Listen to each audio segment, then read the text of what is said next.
Selamat pagi para sahabat Dhamma dimanapun Anda berada. Semoga Anda semua senantiasa selalu diberkahi kesehatan, kebahagiaan, dan kesejahteraan. Selamat datang di Wudiko Channel, Namo Buddhaya. Baiklah, kembali lagi bersama saya Biku Diko. Pada kesempatan ini saya akan menyampaikan kisah yang sangat inspiratif sekali ya. Ini saya dapatkan dari sebuah artikel yang judulnya Mengapa Buddha Tidak Melindungiku. Ini disampaikan oleh Master Rengsam ya. Anda nanti bisa melihat dan searching di Google ya. Tulis saja Mengapa Buddha Tidak Melindungiku by Master Rengsam ya. Saya harapkan Anda menyimak cerita ini, mendengarkannya dengan seksama. Saya berharap Anda menonton video ini sampai tuntas ya. Nanti Anda bisa menyimpulkan sendiri makna apa yang bisa disimpulkan, nilai apa yang bisa diambil dari kisah yang sangat inspiratif ini. Di dalam cerita ini adalah kisah nyata ya. Ini adalah kisah nyata yang disampaikan oleh Master Rengsam ya. Ini ada seorang wanita yang mengaku sudah memahami Dhamma begitu luar biasa. Dalam artian dia sudah begitu memahami ajaran Buddha Dharma itu sendiri. Dan bahkan dia juga sudah melakukan banyak kebajikan, sudah banyak berbuat baik.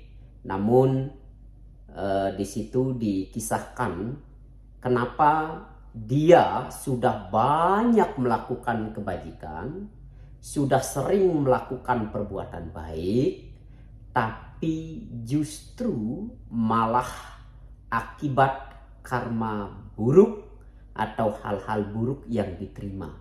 Dan ini menyebabkan si wanita ini akhirnya timbul keraguan terhadap Buddha Dhamma dan ia tidak peduli dengan ajaran Buddha kembali. Maka di situ judulnya Mengapa Buddha Tidak Melindungiku. Baiklah para sahabat Dhamma, mari simak ceritanya. Saya akan membacakannya ya. Saya akan membacakan cerita ini secara utuh ya. Nanti para sahabat bisa menyimpulkan sendiri makna apa yang harusnya dipetik, harusnya diambil, atau hikmah apa yang bisa dipelajari dari kisah yang sangat inspiratif ini. Ini adalah kisah nyata. Ya. Tahun lalu, ya, di kota Wuxi, provinsi Jiangsu, di kota Cina, ya. Saya bertemu dengan seorang praktisi wanita yang mengaku telah menguasai ajaran Buddha dengan jelas. Orangnya lumayan baik. Pada suatu hari, dia bertemu dengan masalah yang membuatnya sangat terpukul. Sejak itu, dia sangat kecewa dan menentang ajaran Buddha. Lalu apa yang telah terjadi dengan wanita ini sehingga membuat dia menjadi kecewa dan menentang ajaran Buddha itu sendiri? Suaminya adalah seorang deputi bagian keamanan kota Wuxi, termasuk orang yang memiliki kekuasaan. Suaminya ini termasuk orang memiliki kekuasaan. Kehidupan keluarganya juga sangat lumayan. Putrinya bersekolah di Inggris dan merupakan anak yang sangat berprestasi. Saat liburan tiba, dia pulang menjenguk ayah bundanya. Ayahnya tentu saja sangat senang, sangat bersuka cita mendengar anaknya akan balik ke kota Wuxi. Kemudian ayahnya ini menjemput dengan menggunakan mobil, pergi menjemput buah hatinya ini atau anaknya yang pulang liburan sekolah dari Inggris ini. Nah, kota Wuxi ini berdekatan dengan Danau Taihu. Kota Wuxi bertepatan dengan Danau Taihu. Maka mobil pun berkeliling di sekitaran Danau Taihu, ya. Dia mengajak putrinya ini bersama dengan drivernya atau bersama dengan supirnya mengelilingi Danau Taihu ini. Nah, disinilah mobil berkeliling terus berkeliling sampai akhirnya masuk ke dalam danau. Hanya sopir yang sempat keluar dari mobil tersebut yang bisa menyelamatkan dirinya, sementara ayah dan putrinya ini terkubur di dasar danau.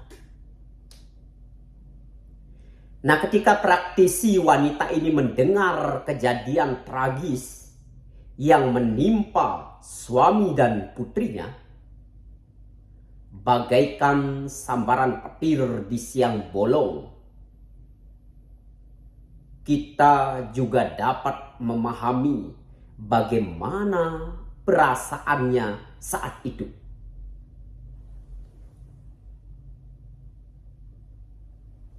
Ini memang merupakan pukulan yang amat menyakitkan, yang amat begitu sakit bagi si wanita praktisi ini.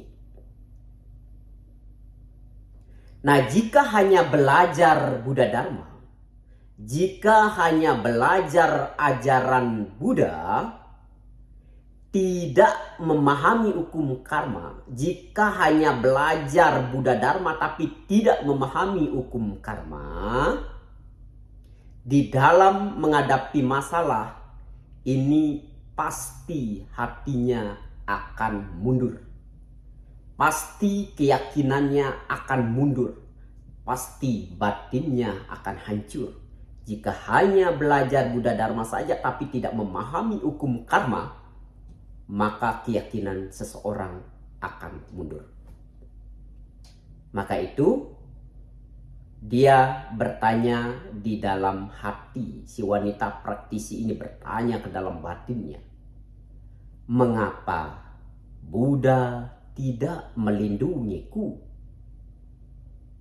Setiap hari saya sudah begitu tulus menyalakan dupa, berdana pada wihara, dan masih banyak kebajikan yang telah saya perbuat. Tetapi mengapa peristiwa yang begitu tragis ini masih menimpa keluargaku, masih menimpa diriku? Nah, kebetulan ketika dirinya masih dilanda kebingungan tersebut, ya, ini master rengsannya, ya, saya tiba di kota Wuxi. Ada seorang praktisi lainnya yang memperkenalkan dia datang menjumpai saya. Maksudnya menjumpai Master Rengsan atau menjumpai diriku. Untuk apa? Untuk mendengar keluhnya. Praktisi wanita ini tidak berhenti mengeluh bahwa dirinya sudah begitu banyak berbuat kebajikan. Namun mengapa harus bertemu dengan peristiwa yang begitu menyayat hati ini? Nah, pada saat itu saya berpikir, ya, Master Sin Kuang yang menulis pucuk surat yang panjang, isinya, ya, yang panjang isinya untuk Wei Chin Chow, Master Yin Kuang juga pernah bertemu dengan peristiwa sedemikian, di mana ada seorang praktisi yang sudah begitu lama belajar Buddha Dhamma, yang juga merasa dirinya sudah cukup handal. Praktisi ini bernama Wei Chin Chow. Pada suatu hari, rumah tetangganya dibakar si jago merah atau terbakar si jago merah. Api menjalar hingga rumahnya juga ikut ludes tak tersisa. Sejak itu, keluarganya jatuh miskin dan dia sendiri bimbang kehilangan arah. Nah, setelah mendengar kondisi Wei Jin Chow, Master Yin Kuang menuliskan sepucuk surat yang isinya sangat panjang kepadanya. Surat tersebut menjelaskan pada Wei Jin Chow tentang hukum karma dan ketidakkekalan. Tentang hukum karma dan ketidakkekalan. Setiap manusia pasti akan menghadapi ketidakkekalan. Bukan saja manusia awam yang harus mengalami masalah. Bahkan Buddha Sakyamuni sendiri juga harus menghadapi dewa data yang ingin mencelakainya di dalam sangga. Harus menghadapi juga kelompok 6 biku yang sering membuat kekacauan. Nah, kejadian ini memberitahukan kepada kita bahwa setiap benih perbuatan yang kita tanam pasti akan membuahkan akibat. Pasti akan membuahkan hasil. Dan kejadian yang kita hadapi saat ini, ya, atau kejadian yang terjadi yang kita hadapi saat ini merupakan hasil perbuatan kita pada kehidupan lampau. Nah, bila dalam kehidupan ini kita giat berbuat kebajikan, kita rajin berbuat kebajikan, banyak berbuat baik, kelak juga akan menerima buah akibatnya. Ini diibaratkan kita menabur benih dulu, kemudian menikmati hasilnya kelak. Maka itu saya menasihati praktisi wanita ini bahwa hukum karma menembus 3 periode kelahiran. Kehidupan lampau, kehidupan sekarang, dan kehidupan yang masa akan datang. Nah, 3 periode kelahiran ini pada umumnya, ya, kalau orang tidak mengerti, pada umumnya orang suka mengatakan buat apa berbuat baik. Lihat saja si X, sudah banyak berbuat baik, toh akhirnya juga di hidupnya susah. Saya juga menemukan ada umat seperti ini, ya. Dia sudah berapa kali bercerita, anak saya itu udah baik sekali. Sama orang tua juga hormat. Kenapa dia bisa mati masih muda? Kenapa dia cepat mati? Kenapa dia cepat meninggal? Ketika dia bertemu umat ini, ya ini kisah nyata, ya, umat ini sampai sekarang pun kadang istrinya masih rajin ke wihara, ya. Dia sering menceritakan tentang anaknya ini. Terus cerita ini dia sering ulang, ya. Berapa kali ketika bertemu dia terus mengulang kata-kata tersebut. Bahkan ketika kita memberikan arahan pun kayaknya mungkin karena saking sayangnya, ya, bapak ini terhadap anaknya, dia belum bisa menerima kehilangan anaknya ini.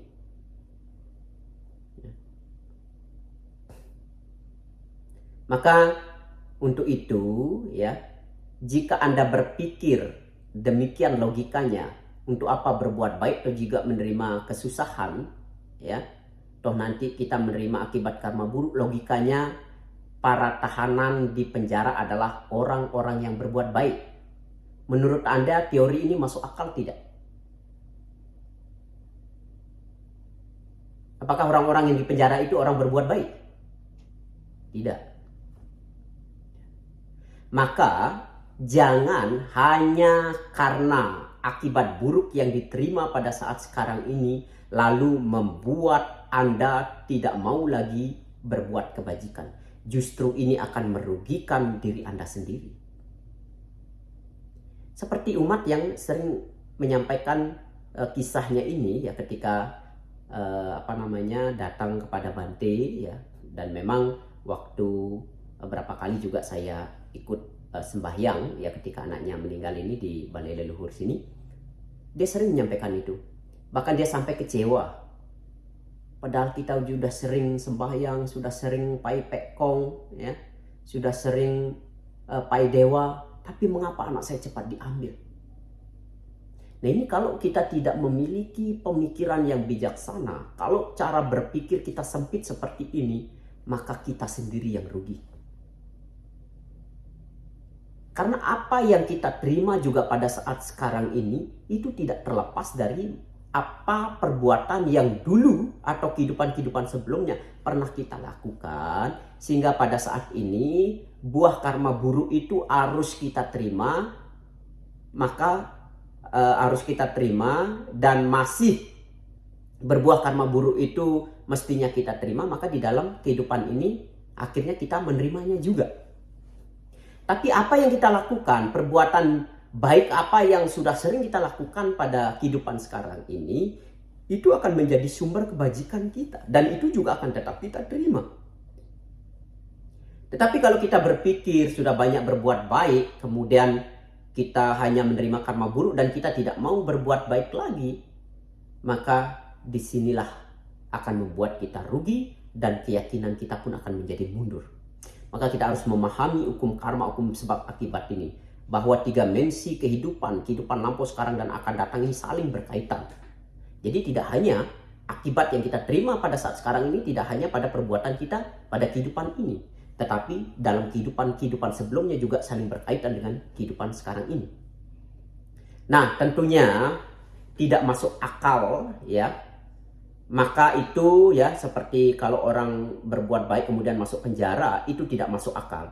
Maka itu jangan karena kejadian yang tidak menyenangkan terjadi di depan mata kita atau terjadi di dalam kehidupan kita, kemudian kita segera meragukan kebenaran hukum sebab akibat.